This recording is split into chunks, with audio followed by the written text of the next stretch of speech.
I have been waiting for over a month now to make this video.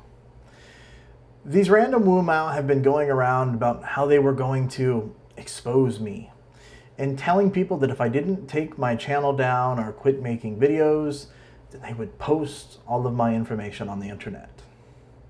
And quite honestly, I'm not sure what took so long for just a weak Twitter post. That's all? A Twitter post? Daniel Dumbrill says he tells the person to tell the truth.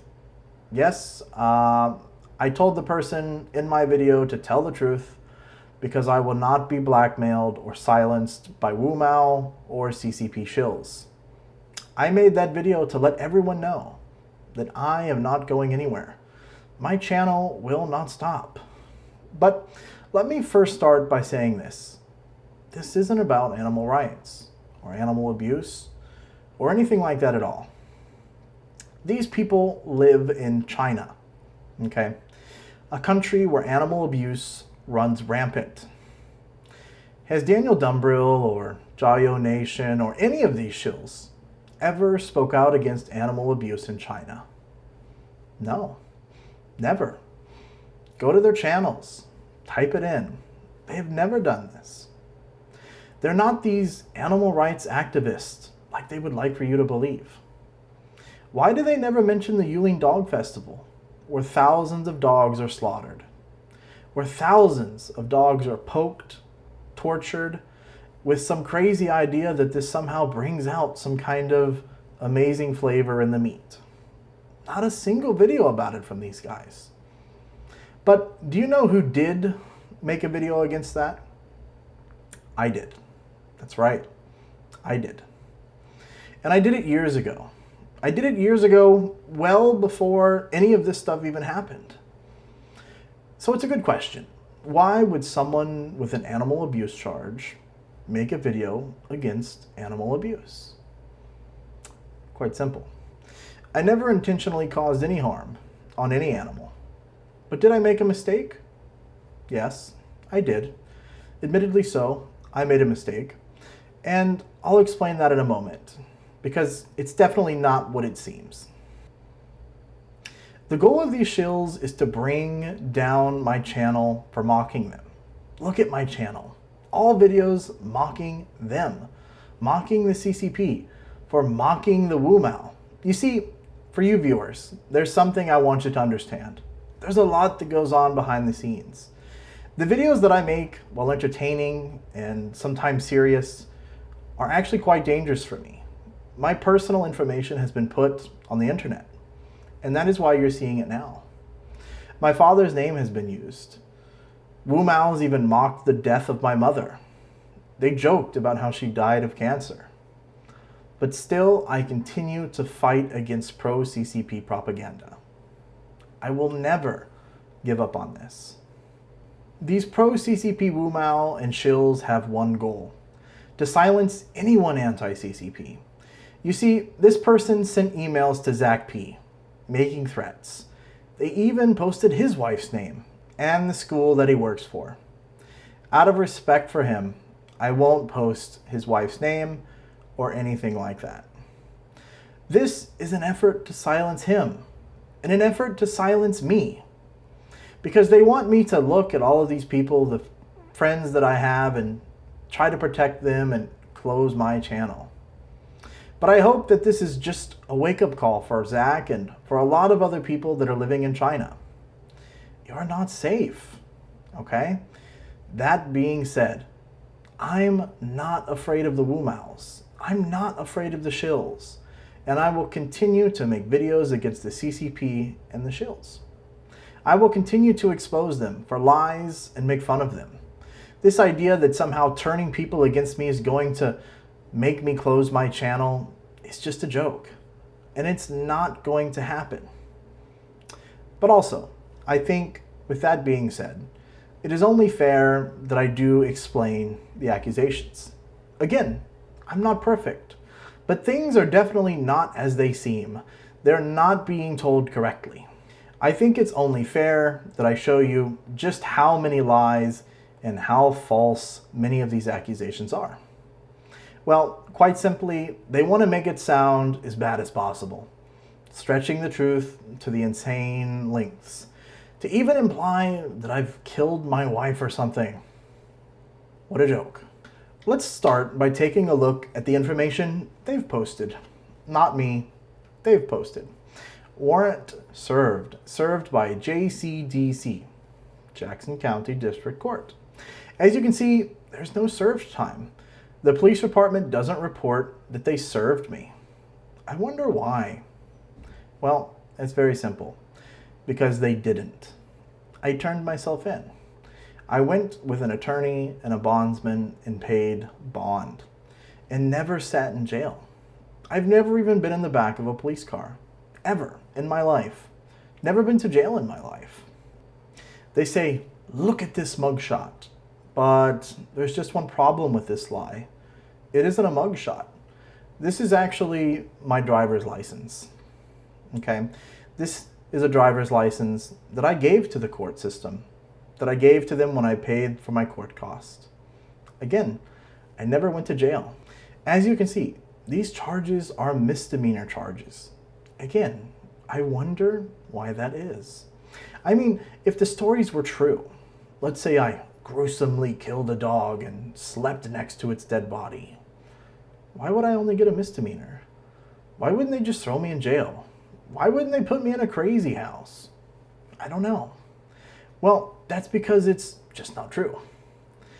That's another lie that they have just made up to make things sound worse than they are. It makes no sense. I didn't live there. In fact, this was a rental property and still is. And once again, taking the risk. Here, I will even show you the tax records on the home, paid in full by me. Why didn't the shills put this information out on the internet? Another good question. Because it doesn't fit the agenda. But let me explain a little further. I had a friend living there, living in my rental property. Or so I thought they were a friend, right? And we had a falling out. We had issues. And they were watching my dog because I lived in an apartment and I wasn't allowed to have a dog. And when I had a falling out with this friend, I threatened to have them evicted. And so what did they do? They destroyed my home. They punched holes in the wall. They left it trashed. And they left 3 dogs behind. And I had a job. I worked. And I didn't go back to the home until 30 days later. When I sent someone to collect the rent, only to find out the home was trashed. When I went there 30 days later, I learned of the animals passing. And it's true, one animal was still alive. And I actually signed that dog over to the animal control myself. I was under the assumption that the person took the dogs, not that they had left them behind. In fact, like I said, I didn't know for the longest time. I thought that they just trashed my house and left. And some people, they might say, well, if you were renting, you wouldn't be charged. And that is true. If you had a lease, though, that's the issue. I made a very big mistake. I didn't have them under a lease. I couldn't prove when I went and talked to the prosecutor and the judge the time that they had left. I had no evidence. All I had were some basic conversations, text messages, and some basic deposits, of cash into my bank account from then.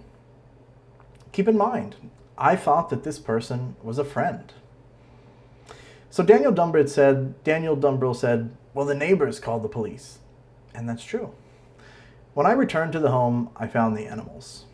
And I had told the neighbors what happened. And it is true. They called the police. The police even came and spoke to the neighbors and said that they had not seen anyone leave the home in days. And that's true, because the people that left there, the person that I thought was my friend, left. And I didn't know that they had left. And what I have come to the conclusion is that they probably left as soon as I threatened to evict them. Either way, I don't know. But after all, if I had lived there, wouldn't they have seen me? Wouldn't they seen me go buy food or go to work, or the lights turn on and off, something. Again, this is just another lie by Daniel Dumbrill, and the shills trying to scare me into not making content about them. Again, like I said, my license before, the thing that they said was a mugshot was a license. And take a look. I will show you my license. Illinois. I have lived in Illinois for years. And that mugshot was my Missouri driver's license, not a mugshot. Also, take a look. I pled guilty to misdemeanor charges. Again, why are they misdemeanor charges if what Daniel says is true? Because, quite simply, I never went to trial, which is why there are no court documents. They keep saying, well, look at the court documents. There are no court documents because I never went to trial. I went with my attorney, spoke directly to the prosecutor, and explained the situation. Again, I showed bills, an electric bill from the person that I had known that was living there. Again, I showed payments of money that they had given to me. The only issue was that I didn't have a lease. So, considering the circumstances, the prosecutor and judge agreed on misdemeanor charges. So I was charged with animal abuse. Yes, I was. Because I couldn't prove a lease.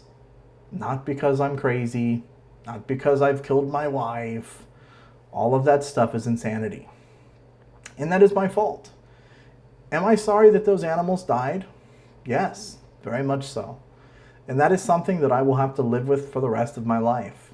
As I said, one of those dogs was my dog. A dog that I loved very much. Again, you will have to do better, Daniel, because nothing adds up. Because it's all lies.